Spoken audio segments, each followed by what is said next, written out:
इस तरह की खूबसूरत मूर्ति ਸਾਡੇ ही देश की समृद्ध मूर्ति कला ਨੂੰ प्रदर्शित करती है। ਇਹ मूर्ति इस दे पिछे दी हवेली का दरवाज़ा ये सब दिखाते ने ਸਾਡੇ ही देश की अमीर सभ्याचारक विरासत। उसके संकेतक ने ये अते इस तरह की धरोहर देखो ना देश के ਵੱਖ-ਵੱਖ हिस्सों में बिखरी हुई है। पर अजिहे भी तमाम लोग ने जो साडे पिंड शहर मुहल्लियां विच ही रहिंदे ने अते इस तरह की धरोहरां नूं संभालण विच अपना पूरा जीवन 70-80 साल समर्पित कर दिंदे ने, सिर्फ इसलिए कि साडी एक कला है, साडी धरोहर लुप्त ना हो जाए।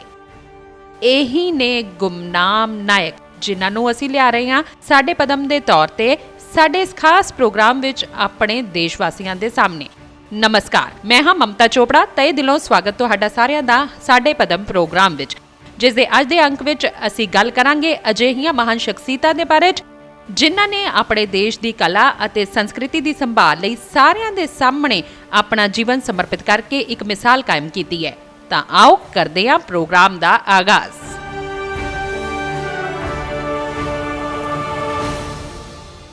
किन्नी सोहनी है ये पेंटिंग, है ना? पूरी दीवार नूं किन्नी खूबसूरती नाल सजाया गया है अते ये आधुनिक नहीं सदियां पुरानी पेंटिंग है, यानी रवायती पेंटिंग, रवायती शैली की पेंटिंग है। साडे देश विच देखिए तां ਵੱਖ-ਵੱਖ सूबियां ਵੱਖ-ਵੱਖ खेत्रां विच किन्नी तरह की अजिही रवायती कलाकारी है जो देखण नूं मिलदी है अते इसे समृद्ध विरासत नूं संभालण दा यतन भारत कर रहा है। जेकर असीं भारत की गल करिए तां गुजरात की पिठोरा पेंटिंग भी 12,000 साल पुरानी है। इस तरह की पेंटिंग्स नूं सहेजना सुखाला काम तां हुंदा नहीं, लेकिन परेश राठवा जहे कलाकारां ने जिन्हां ने पिठोरा पेंटिंग्स नूं सहेजिया संभालिया ते देश भर ही नहीं दुनिया भर विच इस दे प्रचार प्रसार लई बहुत यतन कीते अते इसे लई तां उन्हां दे इन्हां यतनां लई देश उन्हां दा कर रिहा है सन्मान पद्मश्री पुरस्कार दे जरिए।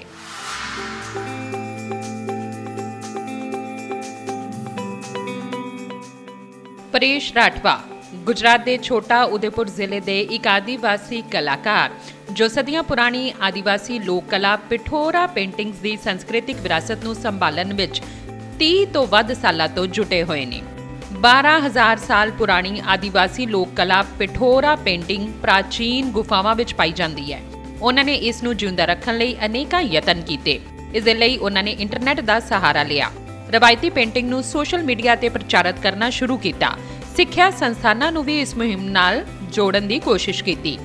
पिठोरा कला के प्रसार लई वो इस कला नूं देश विदेश विच 30 तो वध प्रदर्शनियां विच लैके गए। पिठोरा कला नूं सिखाउण लई वो ऑनलाइन वर्कशॉप भी लगांदे ने। उन्हां ने 100 तो वध विद्यार्थियों नूं इस कला की सिखलाई दे के इस नूं अगली पीढ़ी तक पहुंचाया है। पिठोरा पेंटिंग मतलब कि ये आदि काल से हजारों साल से आज से 12,000 साल पहले से गुफा काल से ये पिठोरा पेंटिंग की जो शुरुआत हुई है। ये पहले गुफाओं में होता था।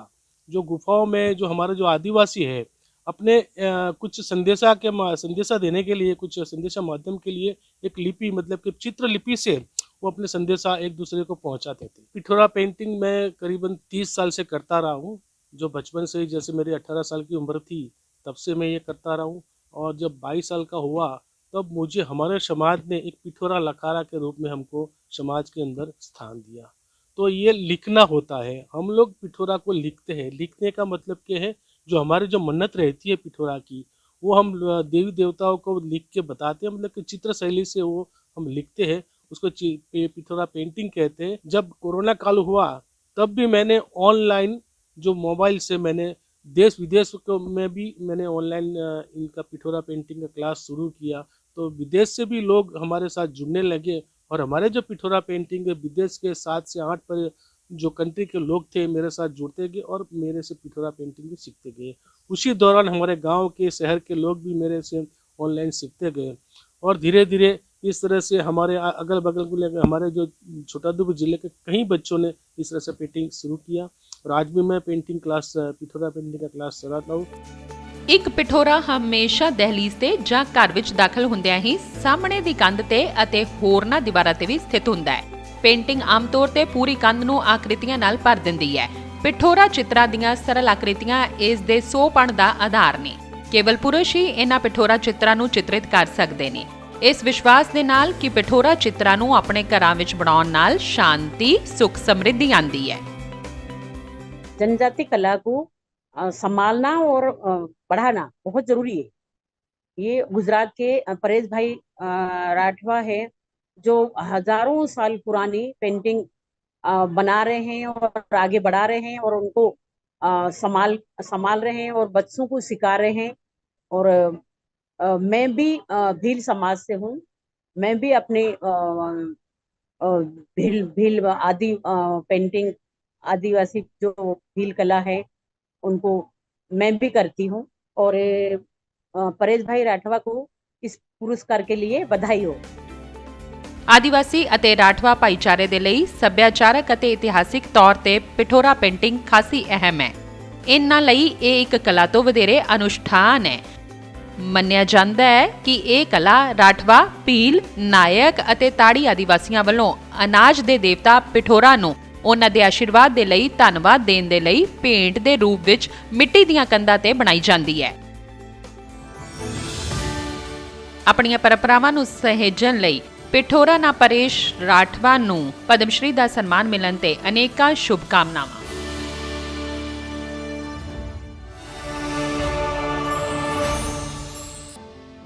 ਇਹ ਜੋ ਤੁਸੀਂ ਦੇਖ ਰਹੇ ਹੋ ਇਹ ਕਿਨਹਾਲ ਕਰਨਾਟਕ ਦਾ ਇੱਕ ਛੋਟਾ ਜਿਹਾ ਪਿੰਡ ਹੈ। ਉੱਥੋਂ ਦੀਆਂ ਮੂਰਤੀਆਂ ਅਤੇ ਖਿਡੌਣੇ ਨੇ। ਇਹਨਾਂ ਨੂੰ ਕਿਨਹਾਲ ਦੀ ਗੁੱਡੀ ਕਿਹਾ ਜਾਂਦਾ ਹੈ ਅਤੇ ਇੱਥੇ ਲੱਕੜ ਦੇ ਜੋ ਖਿਡੌਣੇ ਬਣਾਏ ਜਾਂਦੇ ਨੇ, ਗੁੱਡੀਆਂ ਬਣਾਈਆਂ ਜਾਂਦੀਆਂ ਨੇ, ਇਹ ਬਹੁਤ ਮਸ਼ਹੂਰ ਨੇ, ਜਿਸ ਦੇ ਲਈ ਲਾਖਦਾਰ ਲੱਕੜ ਦਾ, ਇਮਲੀ ਦੇ ਬੀਜ ਦਾ ਪ੍ਰਯੋਗ ਕਰਦੇ ਨੇ। ਇਸੇ ਤਰੀਕੇ ਨਾਲ ਆਂਧਰ ਪ੍ਰਦੇਸ਼ ਦੇ ਏਟੀਕੋਪਕਾ ਖਿਡੌਣੇ ਬਹੁਤ ਮਸ਼ਹੂਰ ਨੇ। ਕਿਉਂ ਮਸ਼ਹੂਰ ਨੇ? ਉਹ ਇਸ ਲਈ ਕਿ ਸੀਵੀ ਰਾਜੂ ਜੀ ਇਹਨਾਂ ਨੂੰ ਬਣਾਉਂਦੇ ਨੇ। ਉਹ ਇਹਨਾਂ ਨੂੰ ਪੂਰੀ ਤਰ੍ਹਾਂ ਆਰਗੈਨਿਕ ਬਣਾਉਂਦੇ ਨੇ। ਖਾਣ ਲਈ ਆਰਗੈਨਿਕ ਤਾਂ ਤੁਸੀਂ ਸੁਣਿਆ ਹੋਵੇਗਾ, ਪਰ ਇੱਥੇ ਵੀ ਜਿਨ੍ਹਾਂ ਰੰਗਾਂ ਦਾ ਇਸਤੇਮਾਲ ਕੀਤਾ ਜਾਂਦਾ ਹੈ ਉਹ ਵੀ ਇੱਕ ਤਰ੍ਹਾਂ ਨਾਲ ਕੁਦਰਤੀ ਰੰਗ ਹੁੰਦੇ ਨੇ। ਕੋਈ ਜ਼ਹਿਰੀਲਾ ਰਸਾਇਣ ਨਹੀਂ ਹੁੰਦਾ। ਬੱਚਿਆਂ ਲਈ ਪੂਰੀ ਤਰ੍ਹਾਂ ਸੁਰੱਖਿਅਤ ਹੁੰਦੇ ਨੇ ਅਤੇ ਇਸ ਦੇ ਲਈ ਰੰਗ ਕਿੱਥੋਂ ਲਿਆਉਣ, ਇਸ ਦੇ ਲਈ ਉਹਨਾਂ ਨੇ ਖੂਬ ਖੋਜ ਦੇ ਜ਼ਰੀਏ ਇੱਕ ਲੰਮੀ ਸੂਚੀ ਤਿਆਰ ਕੀਤੀ ਹੈ ਅਜਿਹੇ ਕੁਦਰਤੀ ਸਰੋਤ ਜਿੱਥੋਂ ਇਹ ਕੁਦਰਤੀ ਰੰਗ ਇਹਨਾਂ ਖਿਡੌਣਿਆਂ ਲਈ ਲਿਆਏ ਜਾ ਸਕਦੇ ਨੇ। ਇਸ ਲਈ ਸੀਵੀ ਰਾਜੂ ਨੂੰ ਉਹਨਾਂ ਦੇ ਇਹਨਾਂ ਅਨਮੁੱਲੇ ਯਤਨਾਂ ਲਈ ਹੀ ਪਦਮ ਸ਼੍ਰੀ ਸਨਮਾਨ ਨਾਲ ਨਵਾਜ਼ਿਆ ਗਿਆ ਹੈ।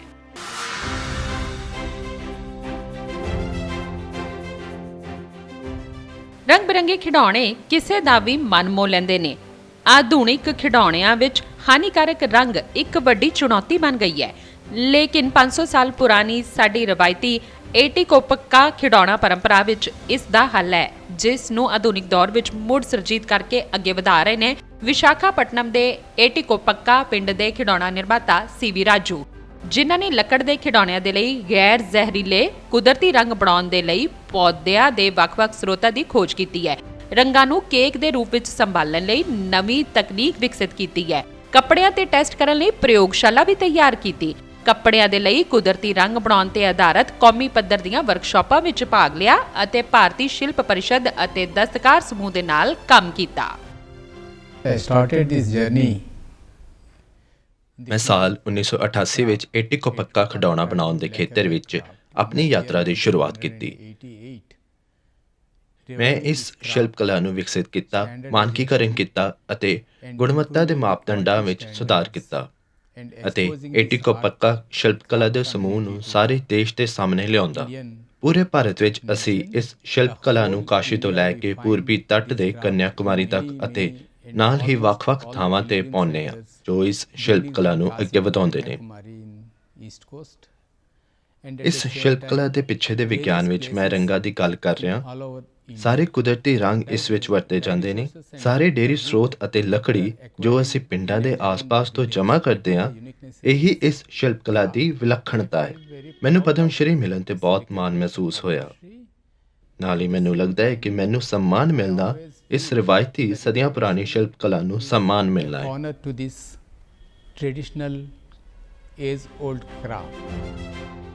ਸੀਵੀ ਰਾਜੂ ਨੇ ਹੌਲੀ-ਹੌਲੀ ਆਲੋਪ ਹੋ ਰਹੀ ਇਸ ਰਵਾਇਤੀ ਪੱਧਤੀ ਨੂੰ ਮੁੜ ਸੁਰਜੀਤ ਕਰਕੇ ਇਸ ਦੇ ਕਾਰੀਗਰਾਂ ਨੂੰ ਜੋੜ ਕੇ ਉਹਨਾਂ ਨੂੰ ਸਥਾਈ ਰੋਜ਼ੀ ਰੋਟੀ ਪ੍ਰਦਾਨ ਕੀਤੀ ਹੈ। ਨਵੇਂ ਨਮੋਨਮੇਸ਼ੀ ਰੰਗਾਂ ਨੂੰ ਬਾਜ਼ਾਰ ਤੱਕ ਪਹੁੰਚਾਉਣ ਲਈ ਕਾਰੀਗਰਾਂ ਦੇ ਸਹਿਕਾਰੀ ਸੰਘ ਪਦਮਾਵਤੀ ਐਸੋਸੀਏਟਸ ਦੀ ਸ਼ੁਰੂਆਤ ਵੀ ਕੀਤੀ। ਨਤੀਜਾ ਇਹ ਹੈ ਕਿ ਹੁਣ 200 ਤੋਂ ਵੱਧ ਪਰਿਵਾਰ ਏਟੀਕੋਪਕਾ ਖਿਡੌਣਿਆਂ ਦੇ ਸ਼ਿਲਪ ਭਾਈਚਾਰੇ ਦਾ ਹਿੱਸਾ ਬਣ ਚੁੱਕੇ ਨੇ। ਅੱਜ ਏਟੀਕੋ ਪੱਕਾ ਕਾਰੀਗਰ ਰੰਗ ਦੇ ਲਈ ਹਲਦੀ, ਜਾਫਰਾ ਦੇ ਬੀਜ, ਪੁਰਾਣਾ ਗੁੜ, ਹਰੜ ਅਤੇ ਆਸ-ਪਾਸ ਪਾਏ ਜਾਣ ਵਾਲੇ ਕਈ ਕੁਦਰਤੀ ਸਰੋਤਾਂ ਦੀ ਵਰਤੋਂ ਕਰਦੇ ਨੇ। ਵਾਤਾਵਰਣ ਦੇ ਅਨੁਕੂਲ ਸਮੱਗਰੀਆਂ ਦੀ ਵਰਤੋਂ ਦੇ ਨਾਲ ਇਹ ਖਿਡੌਣੇ ਬੱਚਿਆਂ ਦੇ ਖੇਡਣ ਲਈ ਵੀ ਸੁਰੱਖਿਅਤ ਨੇ। ਰਾਜੂ ਦੇ ਸਮਰਪਣ ਨੂੰ ਦੇਖ ਪ੍ਰਧਾਨ ਮੰਤਰੀ ਨੇ ਮਨ ਕੀ ਬਾਤ ਵਿੱਚ ਵੀ ਉਹਨਾਂ ਦਾ ਜ਼ਿਕਰ ਕੀਤਾ। ਦੇਸ਼ ਵਿਦੇਸ਼ ਤੱਕ ਉਹਨਾਂ ਖਿਡੌਣਿਆਂ ਨੂੰ ਹਰਮਨ ਪਿਆਰਾ ਬਣਾਉਣ ਲਈ ਵੀ ਰਾਜੂ ਯਤਨਸ਼ੀਲ ਨੇ। श्री सीवी राजू इटिकोपाका के खिलौने बनाते हैं, लकड़ी के खिलौने। इटिकोपाका एक गांव है आंध्र प्रदेश के अंदर जो अपने लकड़ी के खिलौनों के लिए बहुत ही प्रसिद्ध है। ये एक स्थानीय लकड़ी जिसका नाम है राइटिया टिंटोरिया, एक बिल्कुल सॉफ्ट वुड है जिससे बनाए जाते हैं खराब के ऊपर, और उनको नेचुरल डाइस से, पेड़ों के रंगों से रंगा जाता है, रंग बिरंगा बनाया जाता है। तो इनमें कोई टॉक्सिसिटी नहीं है, कोई भी पॉइजन नहीं है, कोई भी जहर नहीं है। और श्री सीवी राजू का बहुत बड़ा रोल इसमें है कि उन्होंने उन खिलौनों के डिजाइन्स को कंटेम्प्रेरी बनाया है, जिससे कि नई पीढ़ी के बच्चे उनके साथ बेहतर तरीके से रिलेट कर सके। उनको इस वर्ष पद्मश्री से नवाजा गया है, इसके लिए उनको बहुत हार्दिक बधाई। ਏਟੀਕੋ ਪੱਕਾ ਖਿਡੌਣਾ ਪਰੰਪਰਾ ਦੇ ਰਖਵਾਲੇ ਸੀਵੀ ਰਾਜੂ ਨੂੰ ਪਦਮ ਸ਼੍ਰੀ ਦੇ ਸਨਮਾਨ ਲਈ ਵਧਾਈ।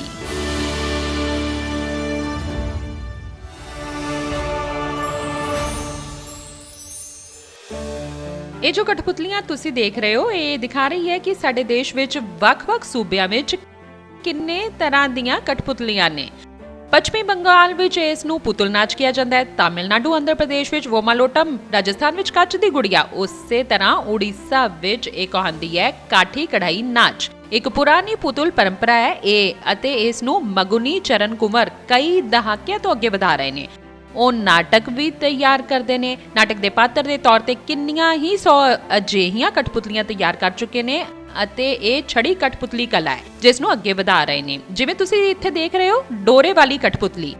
ਅਲੱਗ ਕਲਾਵਾਂ ਨੇ, ਲੇਕਿਨ ਇਹਨਾਂ ਕਲਾਵਾਂ ਨੂੰ ਅਸੀਂ ਸੰਭਾਲਣਾ ਹੈ।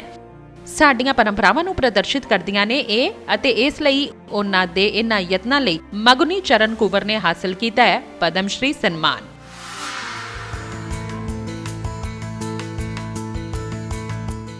ਲੱਕੜ ਦੇ ਟੁਕੜਿਆਂ ਤੇ ਉਕੇਰੇ ਗਏ 300 ਕਠਪੁਤਲੀ ਪਾਤਰ, 20 ਨਾਟਕ, ਜਿਨ੍ਹਾਂ ਨੂੰ ਦਰਸ਼ਕਾਂ ਦੇ ਸਾਹਮਣੇ ਮੰਚ ਤੇ ਜੀਵੰਤ ਕਰਨ ਦੇ 70 ਸਾਲਾਂ ਦੇ ਯਤਨ ਕੋਈ ਮਾਮੂਲੀ ਪ੍ਰਾਪਤੀ ਨਹੀਂ ਹੈ। ਉੜੀਸਾ ਦੀ ਇਸ ਰਵਾਇਤੀ ਛੜੀ ਕਠਪੁਤਲੀ ਕਲਾ ਨੂੰ ਆਪਣੇ ਜਨੂਨ, ਸਮਰਪਣ ਨਾਲ ਸਿੰਜਣ ਵਾਲੇ ਉੜੀਸਾ ਦੇ ਕਿਓਝਰ ਜ਼ਿਲ੍ਹੇ ਦੇ 85 ਸਾਲਾ ਮਗੁਨੀ ਚਰਨ ਕੁੰਵਰ ਨੇ ਲੁਪਤ ਹੋ ਰਹੀ ਕਲਾ ਕਾਠੀ ਕੰਡਈ ਨਾਚ ਨੂੰ ਨਵਾਂ ਜੀਵਨ ਦਿੱਤਾ ਹੈ। ਇਸ ਕਲਾ ਨੂੰ ਆਮ ਤੌਰ ਤੇ ਕਿਓਝਰ ਜ਼ਿਲ੍ਹੇ ਵਿੱਚ ਮੱਛੀ ਫੜਨ ਵਾਲੇ ਭਾਈਚਾਰੇ ਵੱਲੋਂ ਪ੍ਰਦਰਸ਼ਿਤ ਕੀਤਾ ਜਾਂਦਾ ਸੀ, ਲੇਕਿਨ ਇਸ ਕਲਾ ਦੇ ਪ੍ਰਤੀ ਉਹਨਾਂ ਦਾ ਜਨੂਨ ਹੀ ਹੈ ਕਿ ਜਾਤੀਗਤ ਬੰਧਨਾਂ ਅਤੇ ਪਰਿਵਾਰ ਦੇ ਵਿਰੋਧ ਨੂੰ ਪਾਰ ਕਰਕੇ ਉਹ ਇਸ ਕਲਾ ਵਿੱਚ ਰਮ ਗਏ। ਉਹਨਾਂ ਨੇ ਰਵਾਇਤੀ ਮੂਰਤੀਕਾਰ ਸ਼੍ਰੀ ਭਗਵਾਨ ਜੈਨਾ ਤੋਂ ਮਿੱਟੀ, ਪੱਥਰ ਅਤੇ ਲੱਕੜ ਵਿੱਚ ਮੂਰਤੀ ਕਲਾ ਸਿੱਖੀ। ਉਤਕਲ ਵਿਸ਼ਵਕਰਮਾ ਕਲਾਕੁੰਜ ਕੰਡਈ ਨਾਚ ਦੀ ਆਪਣੀ ਇੱਕ ਮੰਡਲੀ ਸਥਾਪਿਤ ਕੀਤੀ ਅਤੇ ਉੜੀਸਾ ਤੋਂ ਬਾਹਰ ਕੰਡਈ ਨਾਚ ਦੀ ਪਛਾਣ ਵਿੱਚ ਯੋਗਦਾਨ ਦਿੱਤਾ। 40-50 साल हो गया इसी से हम चलते हैं, खाना वाना सब होता। अभी नहीं, अभी तो बंद हो गया पार्टी, अभी पार्टी बंद हो गया। कहाँ प्रोग्राम होने से जाते हैं, 10-5 प्रोग्राम होता है साल, 10-12। आओ ऐसा करते करते छुट्टा पुतली सब था लकड़ी का। ये जो कोरोना हुआ, हम सोचा जब इतना छोटा ट्रक से इतना बड़ा ट्रक होता, पुतली क्यों नहीं बड़ा होगा। इसलिए ये जो डीम आता ना सो कागज़ में, वही कागज़ को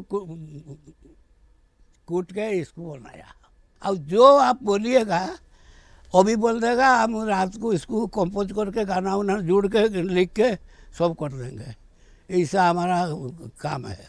उसका बाद हम शिक्षा देते हैं, पिता माता को भगवान मानो, गुरु को भगवान मानो। 60 वर्ष में इसको लेकर घूमा। और 84 में एक ताम्रपत्र मिला हमको, उड़ीसा सरकार दिया जे आप अद्वितीय कलाकार। तपस्या सफल होइछि, आउ मनोस्कामना भी पूर्ण होइछि। ਮਗੁਨੀ ਚਰਨ ਕੁੰਵਰ ਨੇ ਅਸਮ, ਮੁੰਬਈ, ਦਿੱਲੀ, ਸਿੱਕਿਮ ਆਦਿ ਸੂਬਿਆਂ ਵਿੱਚ ਕੌਮੀ ਪੱਧਰ ਤੇ ਪ੍ਰਦਰਸ਼ਨ ਕਰਕੇ 500 ਤੋਂ ਵਧੇਰੇ ਨਾਟਕਾਂ ਦਾ ਵਰਣਨ ਕੀਤਾ। 300 ਤੋਂ ਵਧੇਰੇ ਪਾਤਰਾਂ ਦੇ ਨਾਲ 20 ਤੋਂ ਜ਼ਿਆਦਾ ਮਹਾਭਾਰਤ ਰਾਮਾਇਣ ਦੀ ਪੌਰਾਣਿਕ ਕਥਾ ਅਤੇ ਇਤਿਹਾਸਿਕ ਘਟਨਾਵਾਂ ਤੇ ਆਧਾਰਿਤ ਪੇਸ਼ਕਾਰੀਆਂ ਤਿਆਰ ਕੀਤੀਆਂ। ਇਸ ਕਲਾ ਨੂੰ ਉਤਸ਼ਾਹਿਤ ਕਰਨ ਲਈ ਉਹਨਾਂ ਨੇ 100 ਤੋਂ ਵੱਧ ਸ਼ਿਵਿਰਾਂ ਵਰਕਸ਼ਾਪਾਂ ਵਿੱਚ ਭਾਗ ਲਿਆ। ਅੱਜ ਉਹਨਾਂ ਦੇ ਕੰਮ ਦਾ ਵੱਖ-ਵੱਖ ਕੌਮੀ ਤੇ ਕੌਮਾਂਤਰੀ ਏਜੰਸੀਆਂ ਵੱਲੋਂ ਦਸਤਾਵੇਜ਼ੀਕਰਨ ਕੀਤਾ ਗਿਆ ਹੈ। Magni Charan, he started his valuable contribution to promote his string puppet, and he is performing different stories to perform each and everywhere. So people appreciate his work and his techniques, how to use to manipulation of the puppet making and the technique of to play the performance. He changed in his life, so he got lot of valuable and he took valuable efforts about his art form. I congratulate Magni Charan for getting the Padma Award. ਕਠਪੁਤਲੀ ਕਲਾ ਦ੍ਰਿਸ਼ ਕਲਾ ਦੇ ਸਭ ਤੋਂ ਪੁਰਾਤਨ ਰੂਪਾਂ ਵਿੱਚੋਂ ਇੱਕ ਹੈ।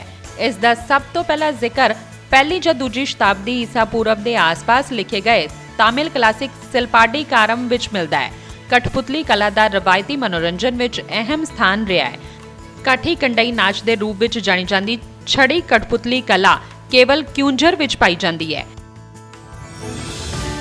ਛੜੀ ਕਠਪੁਤਲੀ ਦੇ ਰਖਵਾਲੇ ਮਗਨੀ ਚਰਨ ਕੁੰਵਰ ਨੂੰ ਪਦਮ ਸ਼੍ਰੀ ਪੁਰਸਕਾਰ ਦੇ ਲਈ ਹਾਰਦਿਕ ਸ਼ੁਭਕਾਮਨਾਵਾਂ।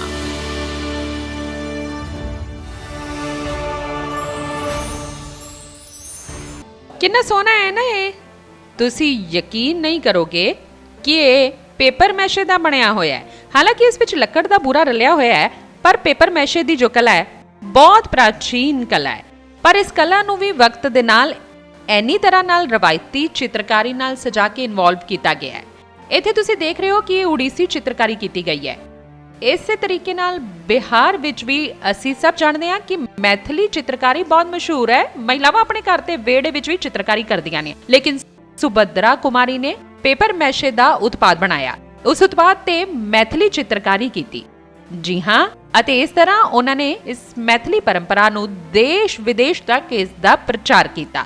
ਲੋਕ ਆਉਂਦੇ ਨੇ ਇਹਨਾਂ ਦੇ ਕੋਲ ਕੁਝ ਸਿੱਖਣ ਦੇ ਲਈ, ਅਤੇ ਉਹ ਵੀ ਬਹੁਤਿਆਂ ਨੂੰ ਸਿਖਲਾਈ ਦੇ ਚੁੱਕੇ ਨੇ ਇਸ ਵਿੱਚ। ਲੇਕਿਨ ਆਪਣੇ ਇਹਨਾਂ ਯਤਨਾਂ ਲਈ ਜਿਨ੍ਹਾਂ ਦੇ ਮਾਧਿਅਮ ਨਾਲ ਪੇਪਰ ਮੈਸ਼ੇ ਤੇ ਉਹ ਮੈਥਿਲੀ ਚਿੱਤਰਕਾਰੀ ਕਰਦੇ ਨੇ, ਇਸੇ ਲਈ ਸੁਭਦਰਾ ਕੁਮਾਰੀ ਨੂੰ ਮਿਲਿਆ ਪਦਮ ਸ਼੍ਰੀ ਪੁਰਸਕਾਰ।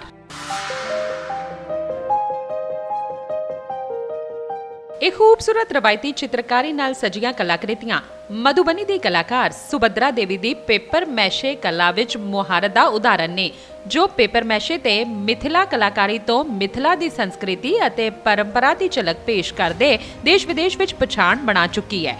ਆਪਣੀ ਕਲਾ ਯਾਤਰਾ ਦੀ ਸ਼ੁਰੂਆਤ ਬਚਪਨ ਵਿੱਚ ਦੂਜਿਆਂ ਦੀ ਦੇਖਾ-ਦੇਖੀ ਮਿਥਿਲਾ ਚਿੱਤਰਕਾਰੀ ਤੋਂ ਹੀ ਕੀਤੀ। ਉਪੇਂਦਰ ਮਹਾਰਥੀ ਨੇ ਉਹਨਾਂ ਨੂੰ ਪੇਪਰ ਮੈਸ਼ੇ ਤੇ ਮਿਥਿਲਾ ਚਿੱਤਰਕਲਾ ਨੂੰ ਉਕੇਰਨ ਲਈ ਪ੍ਰੇਰਿਤ ਕੀਤਾ, ਜਿਸ ਨੂੰ ਉਹ 60 ਸਾਲਾਂ ਤੋਂ ਸਾਧ ਰਹੇ ਨੇ। ਸੁਭਦਰਾ ਦੇਵੀ ਨੇ ਸੈਂਕੜੇ ਕਲਾਕਾਰਾਂ ਨੂੰ ਇਸ ਕਲਾ ਵਿੱਚ ਸਿੱਖਿਅਤ ਕੀਤਾ ਹੈ। ਮਿਥਿਲਾ ਪੇਪਰ ਮੈਸ਼ੇ ਸ਼ਿਲਪ ਕਲਾ ਨੂੰ ਆਲਮੀ ਪੱਧਰ ਤੇ ਪ੍ਰਦਰਸ਼ਨੀਆਂ ਰਾਹੀਂ ਪਛਾਣ ਦਿਵਾਉਣ ਦਾ ਸਿਹਰਾ ਸੁਭਦਰਾ ਦੇਵੀ ਨੂੰ ਜਾਂਦਾ ਹੈ, ਜਿਨ੍ਹਾਂ ਨੇ ਵਰਕਸ਼ਾਪ ਰਾਹੀਂ ਨੌਜਵਾਨਾਂ ਨੂੰ ਵੀ ਸਿਖਲਾਈ ਦਿੱਤੀ ਹੈ।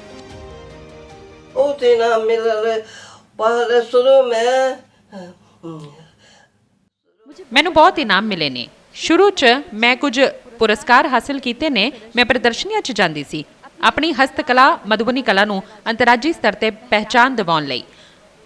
ਮੇਰਾ ਪੂਰਾ ਪਰਿਵਾਰ ਇਸ ਹਸਤਕਲਾ ਨੂੰ ਬਣਾਉਣ ਵਿੱਚ ਲੱਗਾ ਰਹਿੰਦਾ ਸੀ।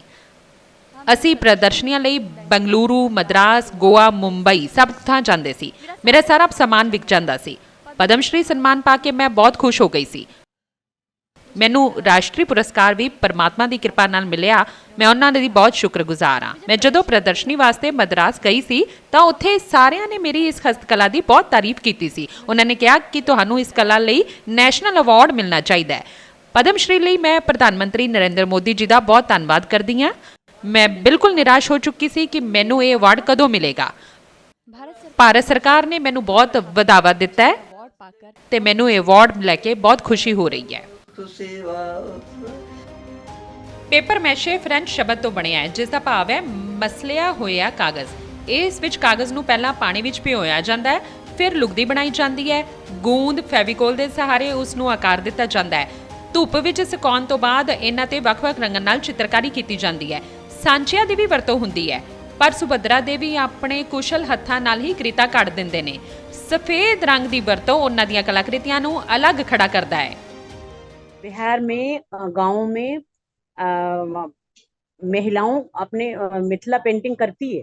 सुभद्रा देवी ने पेपर मिसी पे इस तरह मिथिला पेंटिंग बनाया और देश विदेश में पहुंचाया उन्होंने, और पुरस्कार के लिए बहुत बहुत बधाई हो। ਮੁਗਲ ਕਾਲ ਵਿੱਚ ਪੇਪਰ ਮੈਸ਼ੇ ਕਲਾ ਦਾ ਵਿਕਾਸ ਹੋਇਆ। ਮਹਿਲਾਵਾਂ ਤਿਉਹਾਰਾਂ ਤੇ ਕੰਧਾਂ, ਕੱਪੜਿਆਂ, ਕਾਗਜ਼ ਤੇ ਅਰੀਪਨ, ਬਾਂਸਪਰੀ, ਅਸ਼ਟਦਲ ਕਮਲ ਜਿਹੀ ਅਨੁਸ਼ਠਾਨਕ ਚਿੱਤਰ ਬਣਾਉਂਦੀਆਂ ਰਹੀਆਂ ਨੇ, ਜਿਨ੍ਹਾਂ ਨੂੰ ਮਿਥਿਲਾ ਪੇਪਰ ਮੈਸ਼ੇ ਕਲਾ ਦੇ ਰੂਪ ਵਿੱਚ ਸੁਭਦਰਾ ਦੇਵੀ ਨੇ ਪਛਾਣ ਦਿਵਾਈ। ਆਪਣੀ ਕਲਾਕਾਰੀ ਦੇ ਲਈ ਪਦਮ ਸ਼੍ਰੀ ਪੁਰਸਕਾਰ ਹਾਸਲ ਕਰਨ ਤੇ ਸੁਭਦਰਾ ਦੇਵੀ ਨੂੰ ਹਾਰਦਿਕ ਸ਼ੁਭਕਾਮਨਾਵਾਂ।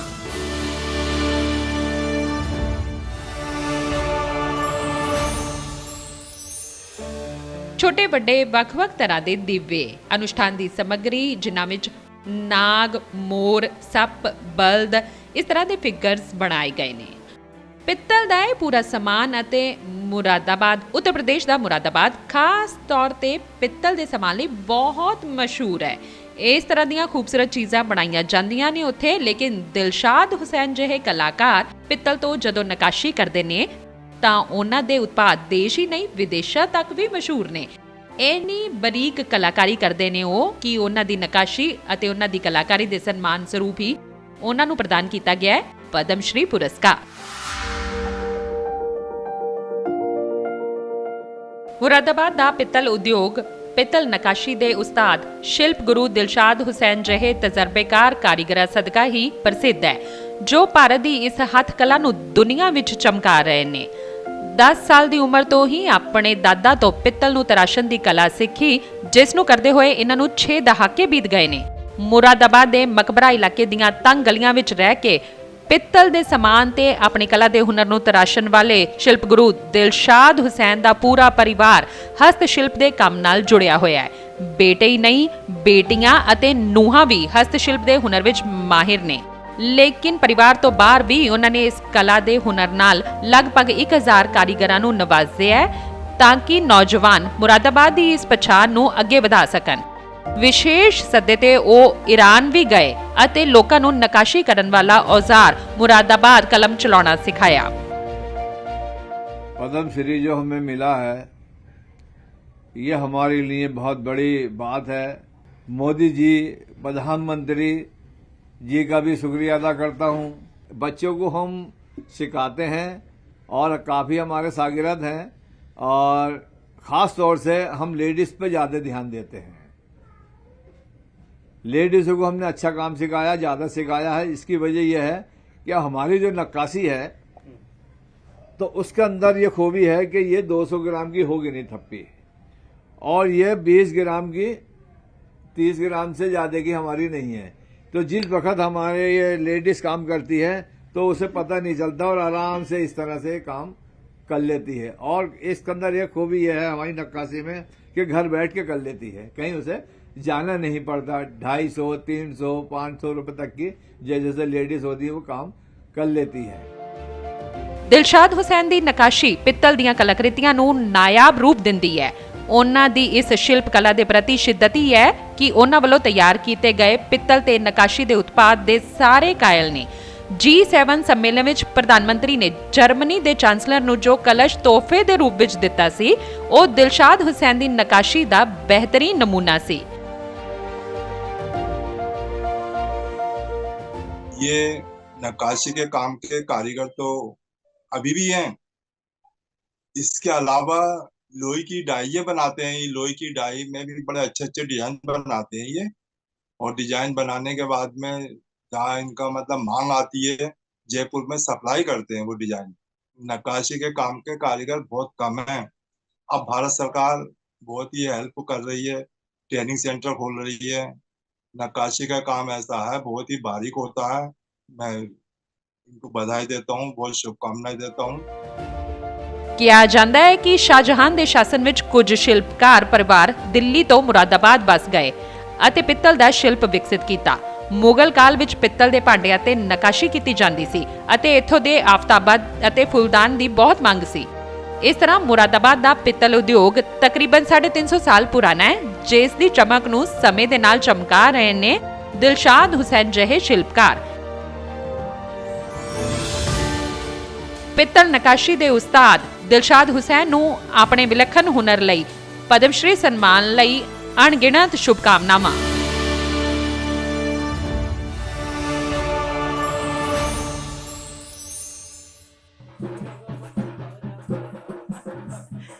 ਦੇਖੋ ਤਾਂ ਕਿੰਨੀਆਂ ਸਮਰਿੱਧ ਨੇ ਸਾਡੀਆਂ ਲੋਕ ਕਲਾਵਾਂ।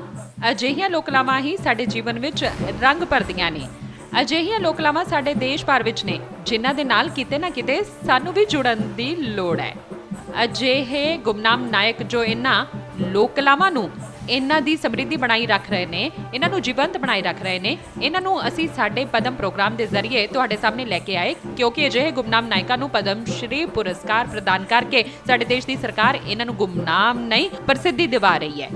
ਪਰ ਕਿਤੇ ਨਾ ਕਿਤੇ ਲੋੜ ਹੈ ਸਾਨੂੰ ਇਹਨਾਂ ਕਲਾਮਾਂ ਦੇ ਨਾਲ ਜੁੜਨ ਦੀ, ਤੇ ਇਸ ਲਈ ਅਸੀਂ ਤੁਹਾਡੇ ਲਈ ਲੈ ਕੇ ਆਏ ਹਾਂ ਇਹ ਪ੍ਰੋਗਰਾਮ। ਸਾਡੇ ਪਦਮ ਦੀ ਇਸ ਲੜੀ ਵਿੱਚ ਅਸੀਂ ਸਾਲ 2023 ਦੇ ਉਹਨਾਂ ਗੁਮਨਾਮ ਨਾਇਕਾਂ ਨੂੰ ਤੁਹਾਡੇ ਸਾਹਮਣੇ ਰੱਖਿਆ ਜਿਨ੍ਹਾਂ ਨੂੰ ਦੇਸ਼ ਦੇ ਸਲਾਮ ਕੀਤਾ ਹੈ। ਕੁਝ ਸਮੇਂ ਬਾਅਦ ਅਸੀਂ ਫਿਰ ਹਾਜ਼ਰ ਹੋਵਾਂਗੇ ਤੁਹਾਡੇ ਸਾਹਮਣੇ ਲੈ ਕੇ ਸਾਲ 2022 ਦੇ ਜਨ ਨਾਇਕਾਂ ਨੂੰ। ਉਦੋਂ ਤੱਕ ਆਪਣਾ ਸਨੇਹ, ਆਪਣਾ ਪਿਆਰ ਸਾਡੇ ਨਾਲ ਉਸੇ ਤਰ੍ਹਾਂ ਹੀ ਬਣਾਏ ਰੱਖੋ ਤੇ ਸਾਡੀ ਪੂਰੀ ਟੀਮ ਨੂੰ ਦਿਓ ਇਜਾਜ਼ਤ। ਨਮਸਕਾਰ।